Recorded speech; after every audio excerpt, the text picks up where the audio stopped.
Sponsored by Midas for tires, brakes, oil, everything. Make your appointment at Midas.com today. All right, we're talking Cowboys. Amari Cooper off the PUP list finally and back at practice. He joined CeeDee Lamb and Michael Gallup to form one of the best trios in the league. Joy, are you in or out on the Cowboys having the best receiving core in the NFL? Don't be mad at me, Cowboys fans. I'm out, but not a lot. Just a little bit out, just right outside. I'm going to have to go with the Buccaneers. They are pretty loaded. Godwin, Evans, AB, Gronk, O.J. Howard, Cameron Brate, pretty strong. But another part of this is who is throwing to them, and that's the GOAT. Now, you know I love Dak Prescott, but going into this season, he is currently injured. I want to see what happens going into the season, how he comes back off that ankle injury.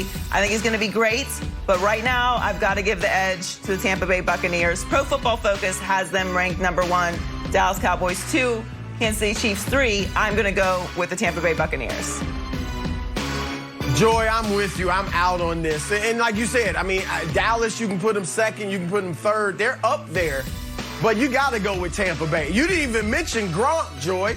Or even Scotty Miller, the burner, you know, Tyler Johnson, the fifth receiver on that team who really had a nice little rookie season.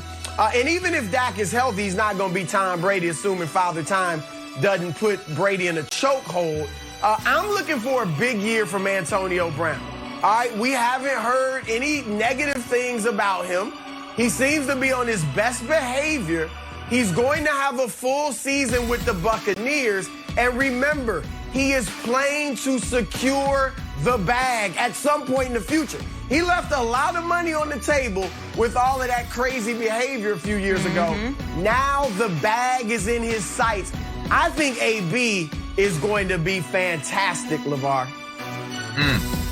I'm not out. I'm just not in. So I don't know how that works out. Listen, we all know that Tampa Bay is the best receiving core in pro football right now. But I'll give you guys another one. Like Pro Football Focus, I get it. Great people do great work, use the data and all that. All right. Cleveland. Go look at Cleveland.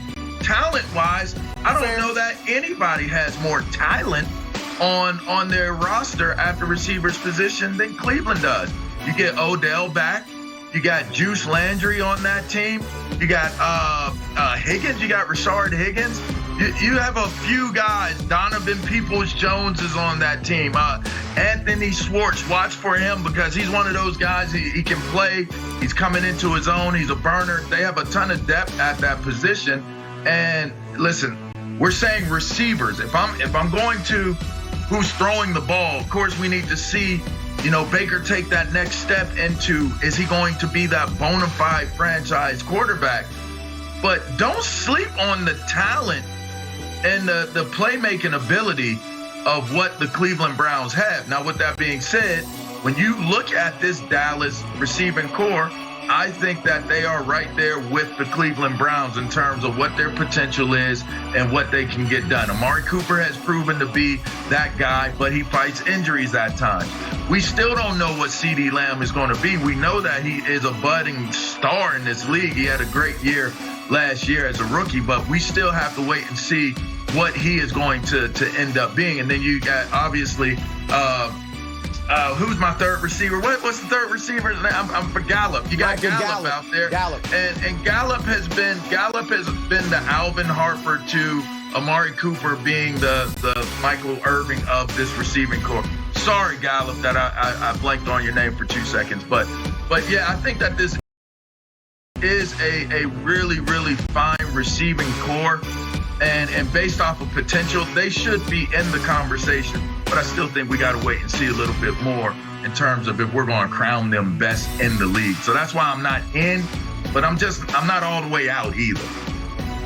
No, but that, LeVar, officially that's an out. Officially that's an out. All right. Well, we're going to stay in Dallas, though. Let's move over to the association. Fresh off Luka's Supermax extension, Mavericks owner Mark Cuban said they want Luka to, quote, have the same type of Hall of Fame career, if not more, than Dirk Nowitzki. So, Joy, are you in or out on Luka finishing with a better career than Dirk?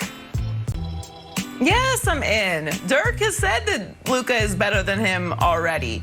Dirk had an incredible career. It doesn't take anything away from Dirk to say that Luka is better right now in his career than Dirk was at this point. I mean, the numbers speak for themselves. Through Luka's first 3 seasons, he's averaging 25.7 points per game, 8.4 rebounds per game, 7.7 assists per game. Now, I know the game has changed a little bit. It is a little bit more offensively favored than when Dirk came into the league, averaging 17 points per game through his first 3 seasons.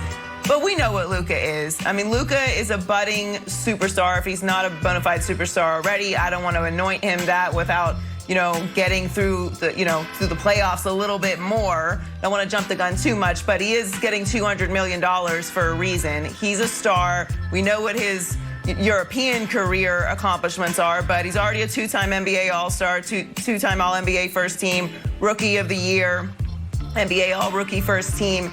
Dirk had a legendary Hall of Fame career, of course, and is the NBA champion and an NBA Finals MVP. But if the Mavericks make it to an NBA championship and win, we can assume that it's going to be on the back of Luka Doncic.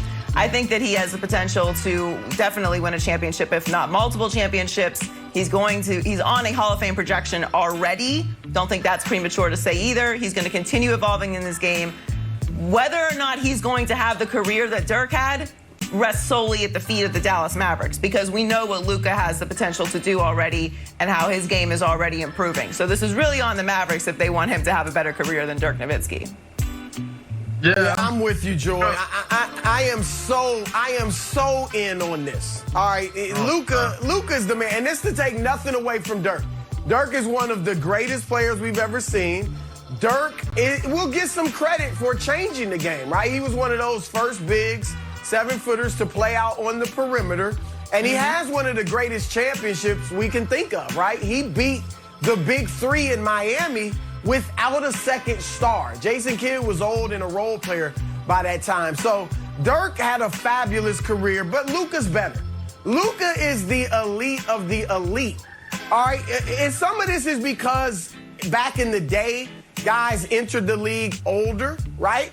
But you can make an argument that at 20, 21, 22 years old, we haven't seen many better than Luka. All right, Michael Jordan, LeBron James, Magic Johnson.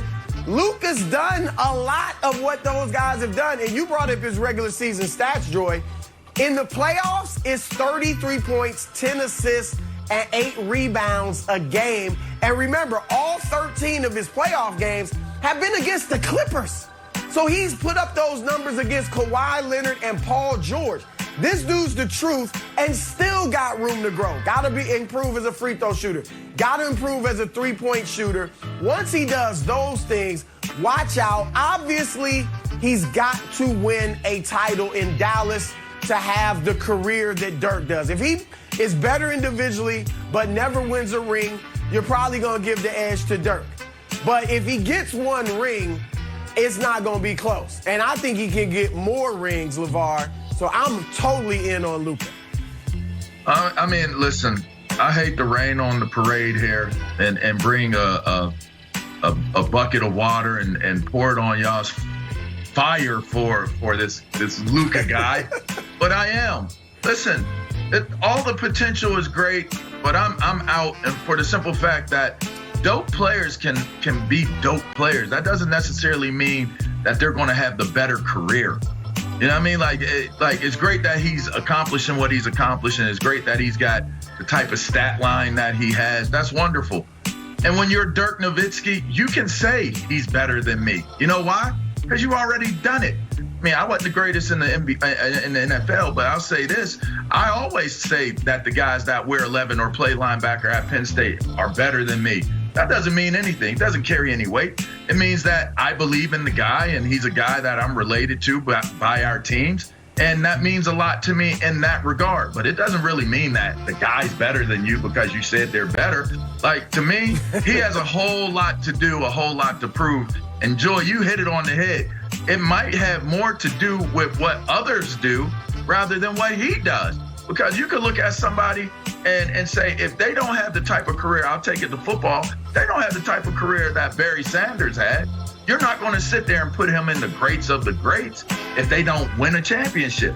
You'll look at Barry and qualify it, but is Luka going to be able to do enough that if they don't happen to get what they need to be able to win a championship title in Dallas, that we're going to put him on the level of being one of the greatest ever in terms of being better than Dirk for that organization? I think that there's a lot that has to be defined before we go down that road. Very interesting stuff, LeVar. I'll keep that in mind next time you sing the praises of Micah Parsons. All right.